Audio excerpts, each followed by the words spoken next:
Okay. तो जैसे जैसे हम लोग के एफ के वैल्यू को डिक्रीज करेंगे, क्या होगा हमारा, नो लोड स्पीड हमारा इंक्रीज करेगा, तो कर्व हमारा क्या होगा, राइट की तरफ शिफ्ट करेगा। ठीक है, suppose this is four K F equal to K F one. Okay, इसको 3 लिया था, K F two, this is four K F one. तो क्या हो गया, K F three is less than K F two is less than K F one. ठीक है, now यहाँ पे क्या हो रहा है, अगेन यदि हमारा ये हमारा लोड टॉर्क है, ठीक है, यदि हमारा ये लोड टॉर्क है, तो इनिशियली क्या होगा, हमारा स्पीड इतना रहेगा। ठीक है, यहाँ हमारा स्पीड इतना रहेगा, ओमेगा वन।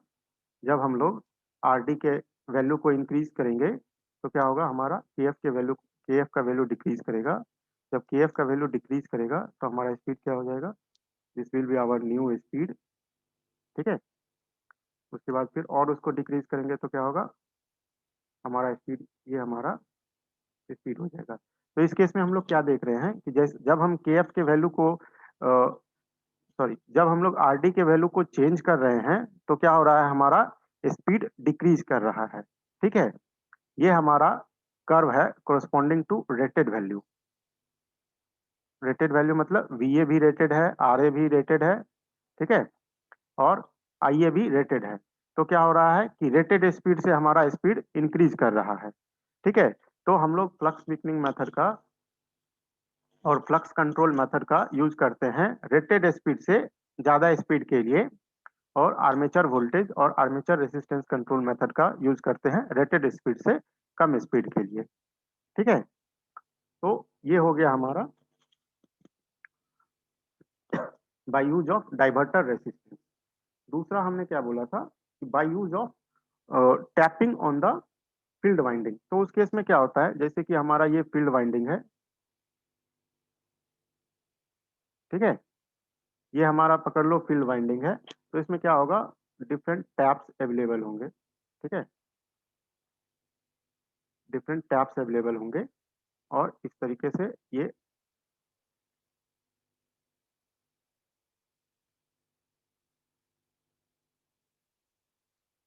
इस तरीके से इसको जब हम लोग टैप को चेंज करेंगे, ठीक है, जब हम लोग टैप को चेंज करेंगे, तो क्या होगा, हमारा फ्लक्स होता है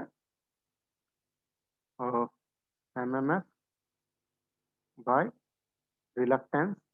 ठीक है, तो रिलक्टेंस तो हमारा चेंज नहीं हो रहा है, ठीक है ना, तो एम एम एफ क्या होता है हमारा, एन आई बाय रिलक्टेंस। ठीक है, तो ये रिलक्टेंस है। तो जब हम लोग नंबर ऑफ टैप्स को चेंज करेंगे, तो उस केस में क्या होगा, एन हमारा एन का वैल्यू चेंज करेगा, तो क्या होगा, हमारा एन का वैल्यू चेंज होगा, तो हमारा ये फ्लक्स का वैल्यू चेंज होगा। ठीक है, ये हमारा फ्लक्स का वैल्यू चेंज होगा। जब हमारा फ्लक्स का वैल्यू चेंज होगा, तो उस केस में क्या होगा हमारा, सिंस फ्लक्स यहाँ पे डिनोमिनेटर में आता है, तो क्या होगा, हमारा स्पीड भी चेंज होगा। ठीक है, तो इस केस में बस, इसमें ज़्यादा इसका जो है मैथमेटिकल एनालिसिस नहीं देखना है, बस इतना देखना है कि जब हम लोग इसका नंबर ऑफ टैप्स को चेंज करेंगे, जब हमारा नंबर ऑफ टर्न्स हमारा चेंज होगा, ठीक है, नंबर ऑफ टर्न्स चेंज होगा, तो हमारा फ्लक्स का वैल्यू भी चेंज होगा। ठीक है, उसी तरीके से मान लो कि मशीन में क्या है कि जो हमारा फील्ड वाइंडिंग है, ठीक है, उसका टर्मिनल हमें अवेलेबल है। टर्मिनल जो है वो मोटर के केसिंग के ऊपर अवेलेबल है। ठीक है, मान लो कि हमारा दो पोल मशीन है, दो पोल मशीन के केस में क्या हो गया, हमारा दो फील्ड वाइंडिंग अवेलेबल है। ठीक है, ये दो फील्ड वाइंडिंग का जो टर्मिनल है, ये हमारा मोटर के जो बॉडी है, बॉडी के ऊपर अवेलेबल है। तो हम लोग क्या कर सकते हैं, इस फील्ड वाइंडिंग को सीरीज में कनेक्ट कर सकते हैं या फिर पैरेलल में कनेक्ट कर सकते हैं। ठीक है, यदि हम लोग सीरीज में कनेक्ट करेंगे, तो उस केस में क्या होगा, जब हम लोग इस दोनों फील्ड वाइंडिंग को सीरीज में कनेक्ट करेंगे, तो क्या होगा, यहाँ पे नंबर ऑफ टर्न्स एन है, यहाँ पे नंबर ऑफ टर्न्स एन है, और ये हमारा ये हमारा मोटर है, ठीक है, और यहाँ पे करंट है IA। तो क्या होगा, IA करंट जो है वो हमारा इस कॉइल के थ्रू भी IA करंट फ्लो करेगा, इस कॉइल के थ्रू भी IA करंट फ्लो करेगा, ठीक है। तो इस कॉइल के करस्पॉन्डिंग हमारा फ्लक्स कितना हो गया, N इंटू सपोज IA, और इस कॉइल के करस्पॉन्डिंग क्या हो गया हमारा flux N into IA, sorry MMF हो गया N इंटू IA, यहाँ पे MMF हो गया N इंटू IA। इस केस में टोटल MMF कितना हो गया, इस केस में टोटल MMF हो गया this much plus this much, तो ये हो गया N into IA plus N into IA which is equal to 2 into N into IA। तो फ्लक्स क्या हो गया, फ्लक्स क्या हो गया हमारा MMF divided by reluctance, 2 into N into IA divided by reluctance, ठीक है ना। सेम कॉइल को हम लोग यदि पैरेलल में कनेक्ट कर देंगे, यदि फील्ड वाइंडिंग को, तो इस केस में क्या होगा, यदि हम लोग इस फील्ड वाइंडिंग को पैरेलल में कनेक्ट कर देंगे,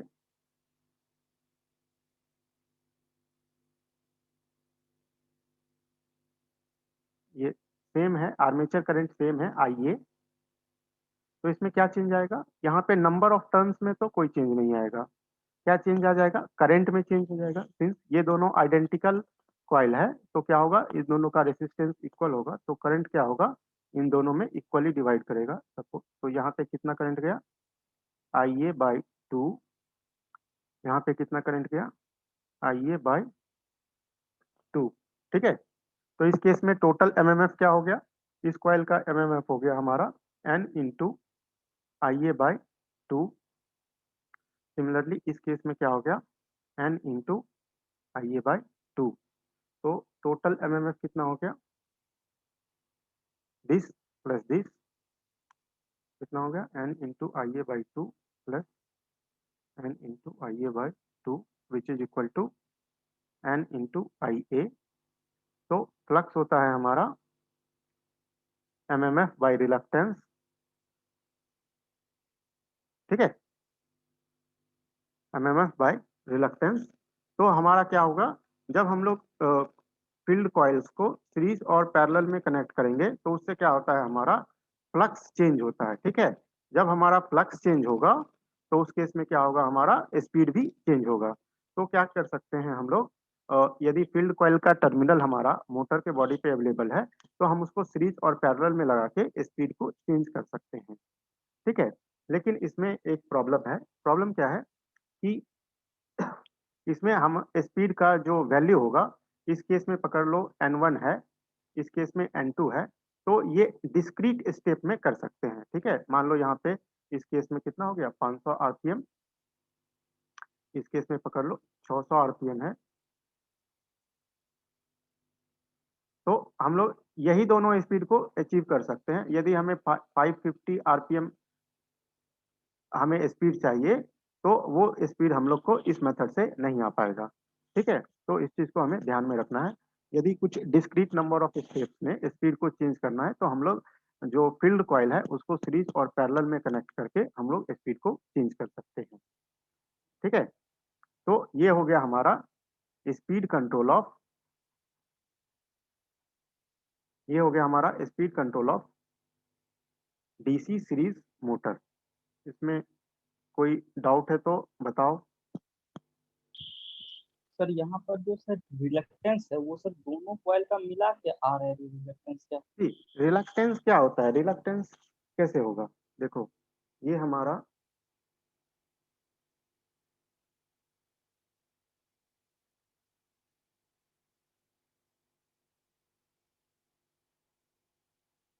ये हमारा मशीन है, ठीक है।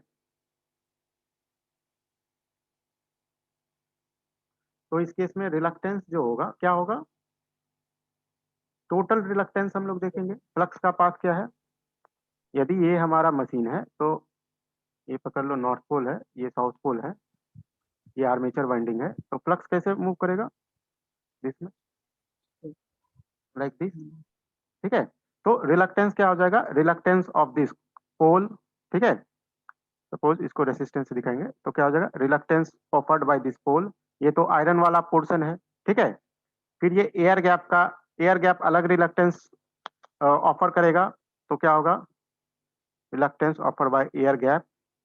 फिर क्या होगा, आर्मेचर वाइंडिंग का अपना एक ये भी क्या है, लैमिनेटेड स्टील से बना हुआ है, तो इसका एक अपना रिलक्टेंस होगा, ठीक है, आर्मेचर वाइंडिंग।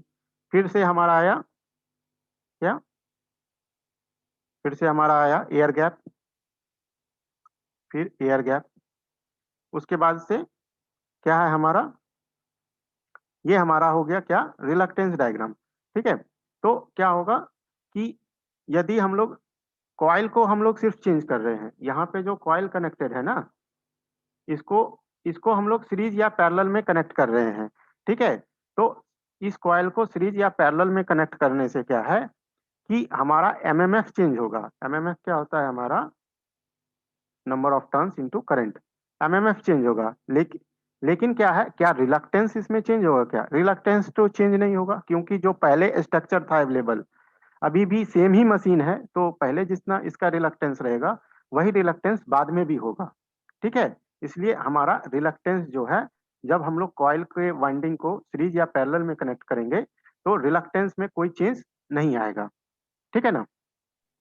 यस सर, समझ गए सर। ओके, तो यहाँ पे देखोगे तो इधर पे होता है माइनस प्लस, ये होता है एमएमएफ, ठीक है। यहाँ पे ये इस वाइंडिंग का एमएमएफ हो गया, ये इस वाइंडिंग का एमएमएफ हो गया, ठीक है। और ये इधर से क्या हो गया, ये तो यहाँ तक पहुंच गए थे, ठीक है। इसके बाद ये पोल भी था, ओके, इसमें ये पोल भी ऐड कर दो, इस पोल का, ये पोल जो रिलक्टेंस ऑफर करेगा। फिर यहाँ से क्या आ गया, योक आ गया, तो रिलक्टेंस ऑफर्ड बाय योक, ठीक है, रिलक्टेंस ऑफर्ड बाय योक। तो ये क्या हो गया, इसका ये डायग्राम हो गया, और ये हो गया हमारा जो इसमें फ्लो करेगा, ये हो गया फ्लक्स, ठीक है। तो डीसी मशीन में इस तरीके से अभी क्या होगा, ये वाला जो वैल्यू है ना एमएमएफ, ये वाला वैल्यू सिर्फ हम लोग चेंज कर रहे हैं। तो फर्स्ट केस में एनआईए था, एनआईए था। दूसरे केस में क्या हो जाएगा, ये हमारा एनआईए बाई टू हो जाएगा, ये हमारा एनआईए बाई टू हो जाएगा, ठीक है। तो ये वैल्यू को चेंज करेंगे तो फ्लक्स क्या हो जाएगा, अगेन सीरीज सर्किट है, जैसे हम लोग सीरीज, ये पकड़ लो, ये वोल्टेज सोर्स है, ये रेसिस्टेंस है, तो करंट जैसे निकालते हैं उसी तरीके से इसमें मैग्नेटिक सर्किट में फ्लक्स निकाल लेंगे, ठीक है। तो हम लोग देखेंगे फ्लक्स का वैल्यू चेंज हो रहा है। तो ये हो गया हमारा speed control of DC series motor. Next जो टॉपिक हमें पढ़ना है वो हमें पढ़ना है ब्रेकिंग।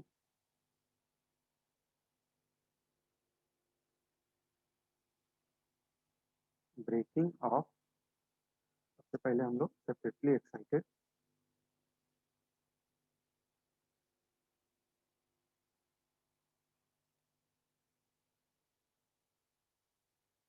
सेपरेटली एक्साइटेड या फिर सन,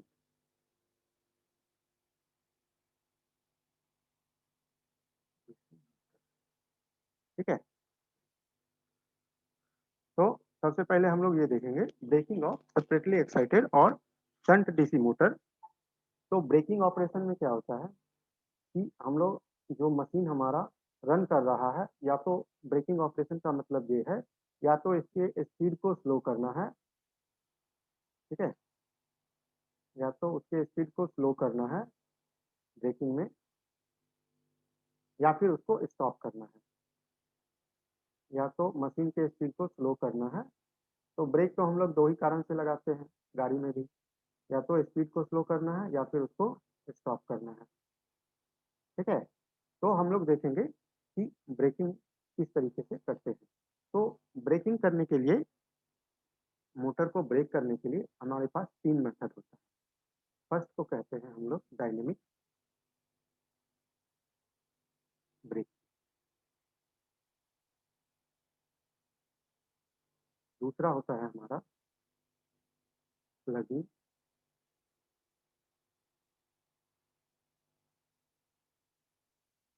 तीसरा होता है हमारा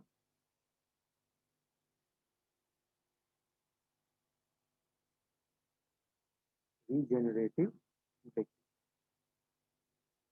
ठीक है। ये तीनों जो है ब्रेकिंग, ये इलेक्ट्रिकल ब्रेकिंग है, ठीक है।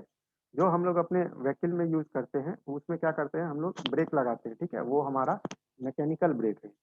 तो ये जो हम लोग ब्रेकिंग पढ़ेंगे ये इलेक्ट्रिकल ब्रेकिंग है। तो इलेक्ट्रिकल ब्रेकिंग कैसे करते हैं कि मान लो हमारा ये एक डीसी मशीन है,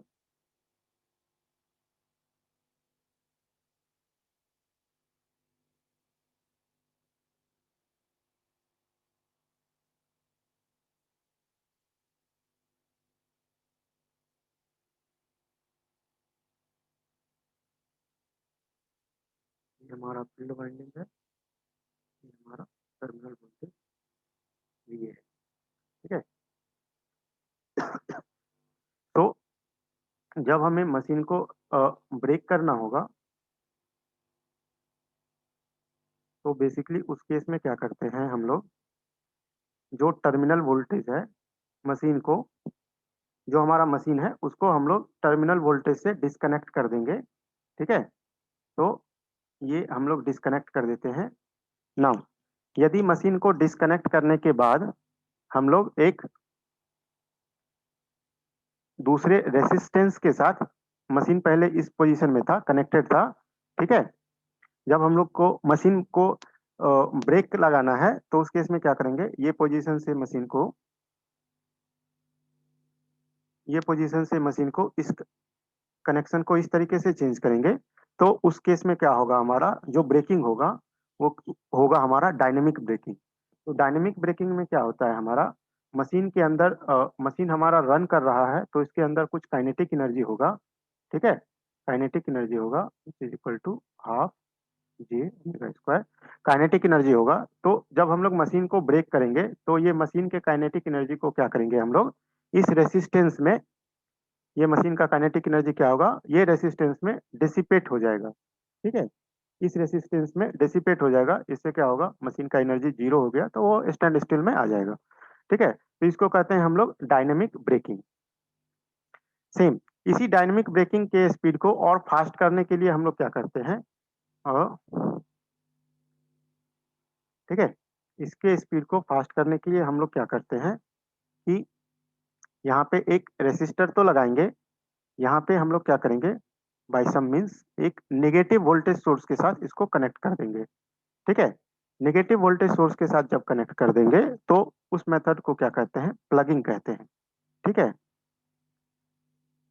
अभी अ, बस हम ये जान रहे हैं कि प्लगिंग क्या होता है, डायनेमिक ब्रेकिंग क्या होता है, रीजनरेटिव ब्रेकिंग क्या होता है।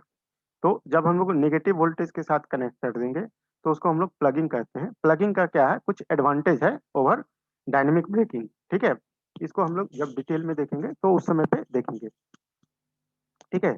ये हो गया हमारा प्लगिंग। नाउ इसके अलावा जो हमारा रीजेनरेटिव ब्रेकिंग है, रीजेनरेटिव ब्रेकिंग में हम लोग क्या करते हैं,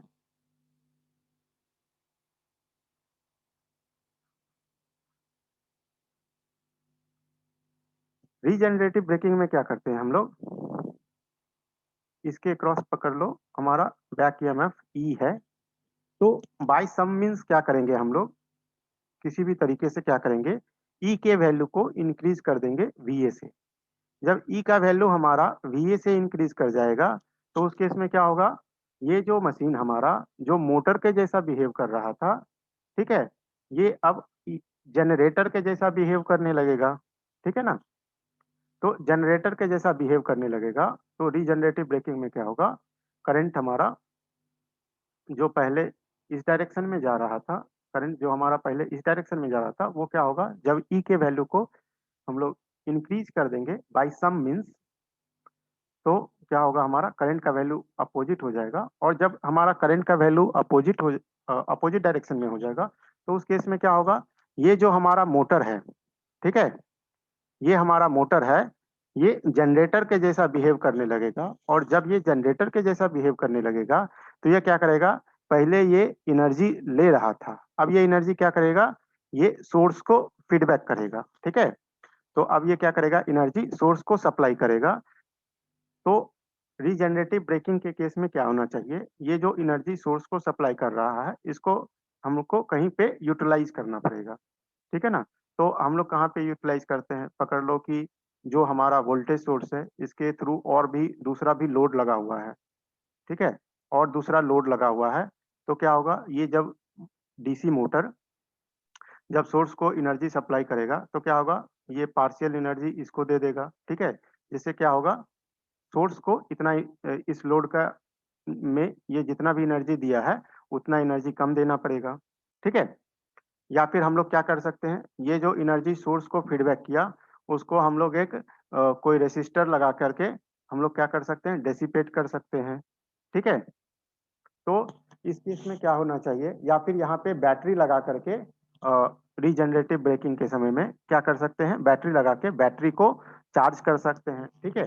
तो इस तरीके का जो सिस्टम है जिसमें कि हम लोग बैटरी को चार्ज करते हैं, ये हमारा इलेक्ट्रिक व्हीकल जो बैटरी ऑपरेटेड इलेक्ट्रिक व्हीकल होता है उसमें थोड़ा बहुत उसमें यूज होता है, ठीक है। जहाँ पे क्या होगा कि जब हमारा रीजनरेटिव ब्रेकिंग होगा तो उस केस में क्या होगा, हमारा जब मोटर ही जनरेटर के जैसा फंक्शन करेगा और एनर्जी सप्लाई करेगा तो उसमें क्या है, यहाँ पे बैटरी लगा हुआ है, बैटरी हमारा चार्ज होगा ना। अब रीजनरेटिव ब्रेकिंग के केस में एक और क्वेश्चन क्या है कि हम लोग ईएमएफ को कैसे इंक्रीज करेंगे वोल्टेज से। तो इसमें दो मेथड होता है, या तो ईएमएफ को इंक्रीज कर दो, ठीक है, या फिर वोल्टेज को ही डिक्रीज कर दो। तो ये दोनों मेथड मतलब कि ये दोनों मेथड हम लोग यूज कर सकते हैं कि या तो हम ईएमएफ को ही इंक्रीज कर देंगे या जो हमारा ये टर्मिनल वोल्टेज है इसी को डिक्रीज कर देंगे। तो जब हम लोग ईएमएफ को इंक्रीज करेंगे तो देखो ईएमएफ को इंक्रीज करने के लिए क्या होगा, ईएमएफ इक्वल टू होता है के पाई इंटू ओमेगा। तो के तो हमारा कांस्टेंट है, इसको चेंज नहीं कर सकते हैं। फ्लक्स, फ्लक्स हमारा रेटेड फ्लक्स है, इससे बढ़ाएं, इससे ज़्यादा बढ़ाएंगे तो क्या होगा, फील्ड सर्किट में सैचुरेशन आ जाएगा, सैचुरेशन आ जाएगा तो क्या होगा, इसको इसको भी ज़्यादा हम लोग चेंज नहीं कर पाएंगे ना। तो क्या चेंज करेंगे, स्पीड को चेंज करेंगे, ठीक है। तो स्पीड को यदि इंक्रीज करेंगे तो ईएमएफ हमारा इंक्रीज हो जाएगा, यदि स्पीड को डिक्रीज करेंगे तो ईएमएफ हमारा डिक्रीज हो जाएगा। तो सिंस हमारा ईएमएफ ईएमएफ को इंक्रीज करना है बाय सम मींस हमें स्पीड को इंक्रीज करना पड़ेगा, ठीक है। तो यदि हम लोग स्पीड को इंक्रीज करेंगे तो ये हमारा ब्रेकिंग ऑपरेशन कैसे होगा, ये चीज समझ में आया।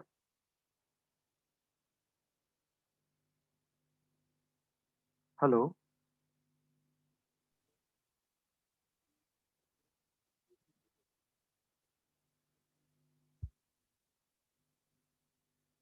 हेलो,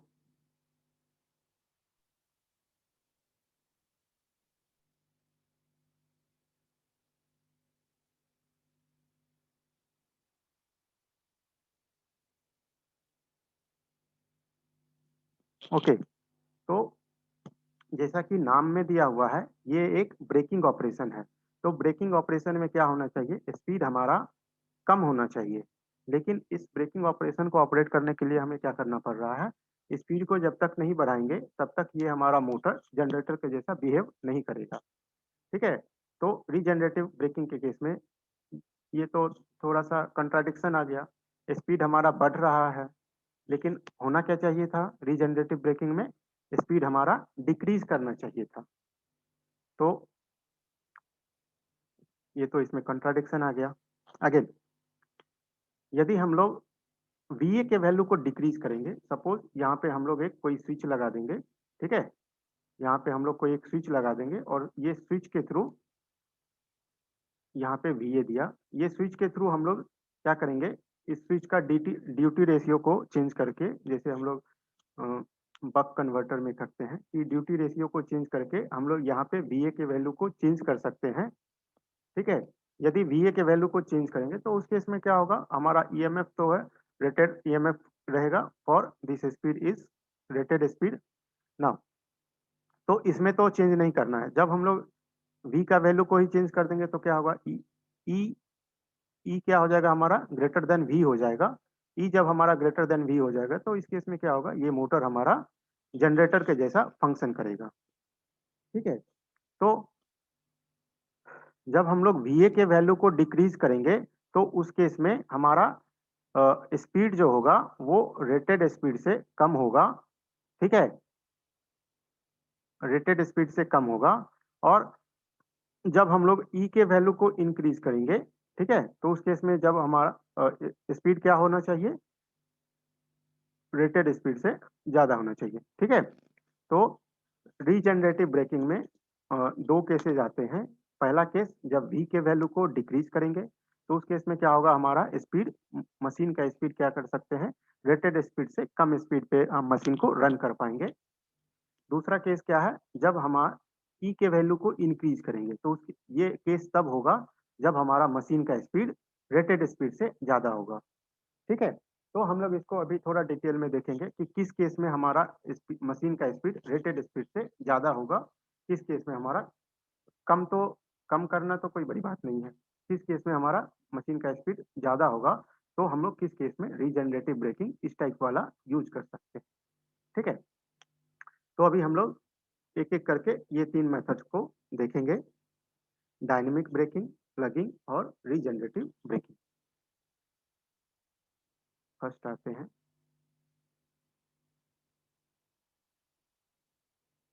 डायनेमिक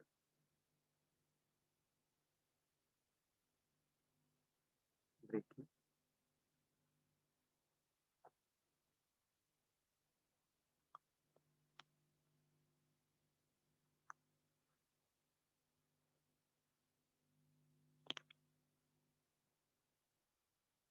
ये मान लो मशीन का हमारा फील्ड वाइंडिंग है,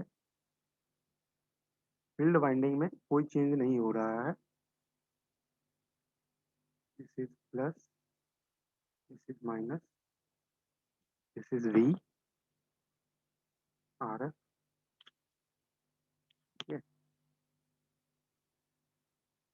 ये हमारा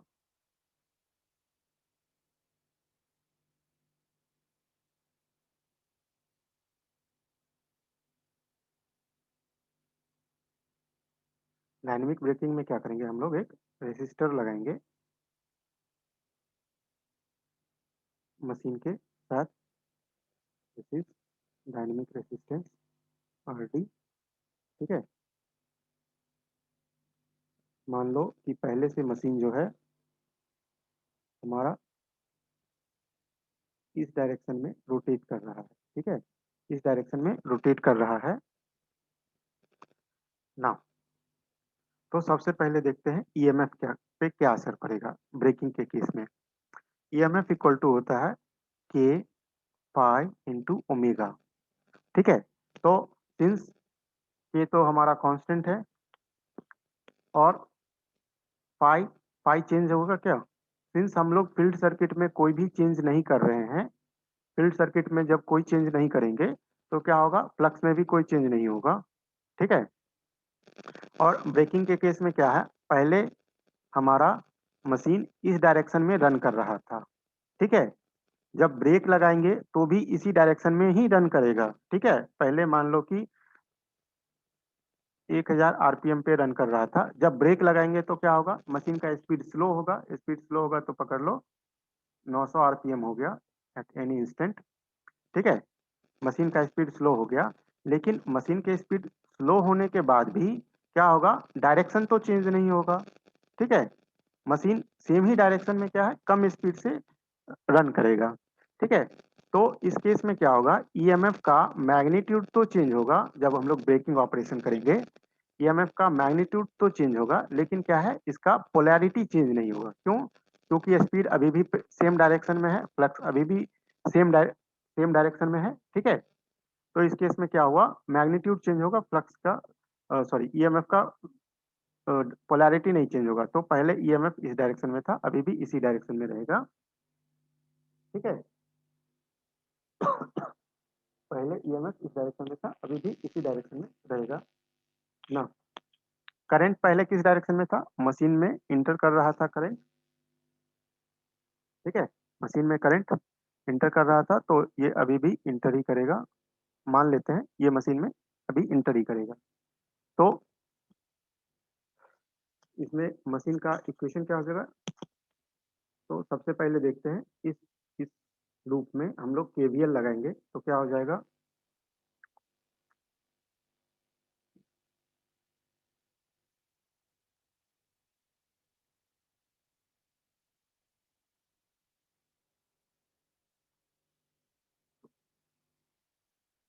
मान लो ये हमारा है आर्मेचर रेसिस्टेंस आर ए, तो क्या हो गया माइनस ई, इस लूप में केवीएल लगाएंगे तो क्या हो गया minus E minus I A R A minus I A R D equal to 0। तो इसमें क्या हो जाएगा I A equal to minus E by R A plus R D. ठीक है, तो आई ए का वैल्यू लेस देन 0 हो गया, मतलब क्या है कि पहले जो हमारा करंट इस डायरेक्शन में फ्लो कर रहा था, ब्रेकिंग ऑपरेशन के केस में क्या होगा, करंट हमारा अपोज ब्रेकिंग ऑपरेशन के केस में क्या होगा, करंट हमारा अपोजिट डायरेक्शन में फ्लो करेगा। ठीक है, करंट का डायरेक्शन रिवर्स हो जाएगा। जब करंट का डायरेक्शन रिवर्स हो जाएगा तो क्या होगा, जो हमारा ये मोटर है, ये जो मशीन है, ये मोटर के जैसा पहले बिहेव कर रहा था। ठीक है, अभी ये जनरेटर के जैसा बिहेव करेगा। ठीक है ना, तो ये तुम लोग नेटवर्क थ्योरी में पढ़े होगे कि मान लो ये एक सोर्स ऑफ ईएमएफ है, यदि इसके पॉजिटिव टर्मिनल पे करंट इंटर करता है, ये करंट है, ये इसका पोटेंशियल है ई। ठीक है, यदि इसके पॉजिटिव टर्मिनल पे करंट इंटर करता है तो इसका मतलब क्या है, ये जो सोर्स है ये पावर को एब्जॉर्ब करता है। ठीक है, और यदि ये सिस्टम है और करंट हमारा पॉजिटिव टर्मिनल से निकल रहा है, ठीक है, this is EMF, positive terminal से निकल रहा है, इस केस में क्या होगा, ये जो हमारा वोल्टेज सोर्स है वो क्या करेगा, पावर डिलीवर करेगा। ठीक है, तो इस केस में देखो ये मशीन है, पहले करंट का डायरेक्शन ये था, इस केस में क्या हो रहा था, पावर ये एब्जॉर्ब कर रहा था। जब ये पावर एब्जॉर्ब कर रहा था तो क्या हो रहा था, ये मोटर के जैसा बिहेव कर रहा था। अभी क्या हुआ, जब हम लोग वोल्टेज सोर्स को हटा करके एक रेसिस्टेंस आर डी लगा दिए, तो उस केस में देखो यहाँ से क्या आ गया, हमारा करंट का जो डायरेक्शन है वो चेंज हो गया। जब करंट का डायरेक्शन चेंज हो गया तो क्या होगा, ये जो मशीन है क्या कर रहा है, पावर डिलीवर कर रहा है। जब ये पावर डिलीवर कर रहा होगा तो क्या होगा, ये मशीन हमारा क्या होगा, जनरेटर के जैसा बिहेव करेगा। ठीक है, तो ब्रेकिंग ऑपरेशन में क्या हो रहा है, ये जो हमारा मोटर है वो जनरेटर के जैसा बिहेव कर रहा है ना। दूसरा चीज है, हम लोग देखते हैं कि टॉर्क पे क्या असर पड़ेगा। टॉर्क पे क्या असर पड़ेगा, तो मान लो कि टॉर्क इक्वल टू क्या होता है, के फाई इंटू आई ए। ठीक है, के फाई इंटू आई ए, तो क्या होगा, फाई का डायरेक्शन में कोई चेंज नहीं आया है, के तो कांस्टेंट है, इसमें कोई डायरेक्शन ही नहीं है। फाई पहले जैसा था वैसा ही अभी है। अभी क्या हुआ है, करंट का डायरेक्शन चेंज हो गया है। करंट का डायरेक्शन क्या हुआ है, चेंज हो गया है। तो पहले वाले केस में मोटरिंग मोड में यदि हमारा टॉर्क पॉजिटिव होगा, ठीक है, और हम कह सकते हैं टॉर्क यदि मोशन को सपोर्ट कर रहा होगा, ठीक है, मोशन को सपोर्ट कर रहा होगा, मोशन को सपोर्ट कर रहा होगा, तो जब हमारा करंट का डायरेक्शन चेंज होगा, ठीक है, जब हमारा करंट का डायरेक्शन चेंज होगा, ये टॉर्क क्या होगा, अपना डायरेक्शन ये भी चेंज कर लेगा। ठीक है, तो ये मान लो पॉजिटिव डायरेक्शन में है, पॉजिटिव डायरेक्शन मतलब क्या, जो इसका नेचुरल डायरेक्शन है उस डायरेक्शन में है। तो क्या होगा, जब हमारा ब्रेकिंग ऑपरेशन में क्या हुआ, करंट का डायरेक्शन जब चेंज होगा तो टॉर्क भी अपना डायरेक्शन चेंज कर लेगा। ठीक है, टॉर्क अपना डायरेक्शन चेंज कर लिया, तो इसका मतलब क्या है, ये मोशन को अपोज करेगा। ठीक है, जब ये मोशन को अपोज करेगा तो इसका मतलब क्या है, मशीन हमारा स्लो होगा। ठीक है, मशीन जब स्लो होगा जब मशीन स्लो होगा तो हमारा तो पर्पस ही है मशीन को स्लो करना, और जब मशीन स्लो होगा तो क्या होगा, इसके अंदर का जो एनर्जी है वो इस रेसिस्टेंस में डिसिपेट होगा। ठीक है ना, तो ईएमएफ क्या हो जाएगा, सॉरी ओमेगा क्या हो जाएगा, यहाँ से हम लोग लिख सकते हैं E equal to minus I A into R A plus R D, को यदि आर लिख देते हैं तो minus R where R equal to R A plus R D. तो स्पीड और टॉर्क के बीच में क्या रिलेशन आ गया, E equal to K phi omega equal to minus क्या हो गया, K phi I A into R. तो ओमेगा इक्वल टू क्या आ गया, K phi cancel minus, sorry ये कर, टॉर्क को क्या लिख सकते हैं, सॉरी आई ए को क्या लिख सकते हैं, टॉर्क बाय के फाई, ये हो गया माइनस टी बाय के फाई। तो ओमेगा इक्वल टू क्या हो गया, टी आर बाय के फाई स्क्वायर। ठीक है, तो हमारा स्पीड टॉर्क करेक्टरिस्टिक ये हो गया हमारा नया, हमारा स्पीड टॉर्क करेक्टरिस्टिक। ठीक है, तो इस तरीके से हमारा जो है डायनेमिक ब्रेकिंग के केस में, डायनेमिक ब्रेकिंग के केस में क्या होगा, इस तरीके से हमारा मशीन बिहेव करेगा ना। यहाँ पे एक चीज हमें देखनी है, इस रिलेशन को देखो, ये वाला जो रिलेशन है और ये वाला जो रिलेशन है, ठीक है, क्या रिलेशन है, आई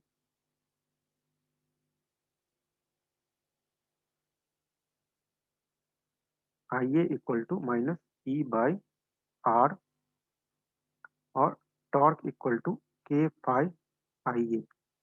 ठीक है, और आई ए इक्वल टू क्या लिख सकते हैं, के फाई ओमेगा बाय आर। ठीक है, तो देखो क्या होगा, इनिशियली क्या होगा, आई ए का वैल्यू ज्यादा होगा। ठीक है, स्पीड का वैल्यू ज्यादा होगा। ठीक है, स्पीड का वैल्यू ज्यादा होगा तो क्या होगा, स्पीड का वैल्यू ज्यादा होगा तो आई ए का वैल्यू ज्यादा होगा। आई ए का वैल्यू ज्यादा होगा तो जो टॉर्क जो अपोज करेगा वो टॉर्क का वैल्यू क्या होगा, ज्यादा होगा। ठीक है, बट जैसे जैसे हमारा मोटर का स्पीड कम होते जाएगा, ठीक है, जैसे जैसे हमारा मोटर का स्पीड कम होते जाएगा, ये आई ए का वैल्यू भी कम होगा। ठीक है, जैसे जैसे हमारा मोटर का स्पीड कम होगा, मोटर का स्पीड कम होगा तो ये आई ए का वैल्यू भी डिक्रीज करेगा। जब आई ए का वैल्यू डिक्रीज करेगा तो जो हमारा टॉर्क जो अपोजिट डायरेक्शन में ऑपरेट कर रहा था वो टॉर्क का वैल्यू भी डिक्रीज करेगा। ठीक है, तो इस केस में क्या हो रहा है कि जो मशीन को, जो हमारा मोटर है उसको रुकने में ज्यादा टाइम लगेगा। क्यों, क्योंकि ये हमारा टॉर्क का वैल्यू धीरे धीरे कम हो रहा है। ठीक है, तो ये इसमें एक प्रॉब्लम आया है जिसको कि हम लोग नेक्स्ट मेथड पढ़ेंगे प्लगिंग, इसमें इस प्रॉब्लम को हम लोग ओवरकम करेंगे। ठीक है ना, यदि मान लो कि हम लोग मशीन को ऐसे ही छोड़ देते हैं, ठीक है, सीधे हम लोग ने सप्लाई को ऑफ कर दिया। ठीक है, हम लोगों ने मशीन को सीधे सप्लाई ऑफ कर दिया, मतलब कि